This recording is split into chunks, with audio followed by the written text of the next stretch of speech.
भूरेवाला गग्गो मंडी चक number 187 EB में Punjab food authority की कार्रवाई। मिलावटी मसाला जात बनाने वाली चक्की पर कार्रवाई। 30 किलो मिलावटी मसाला जात, 26 किलो अशराबज़दा खाम अज्जा, 20 किलो एक्सपायर फ्लेवर तलब कर दिए। चक्की मालकान को 50,000 रुपये जुर्माना।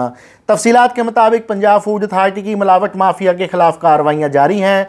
फूड सेफ्टी टीम ने गग्गो मंडी चक नंबर 187 ईबी में मसाला चक्की की इंस्पेक्शन करते हुए 30 किलो मिलावटी मसाला जात, 25 किलो अशराबज़दा खाम अज्जा, 20 किलो एक्सपायर फ्लेवर तलब कर दिए, जबकि मसाला चक्की मालकान को 50,000 रुपये जुर्माना भी आयद कर दिया।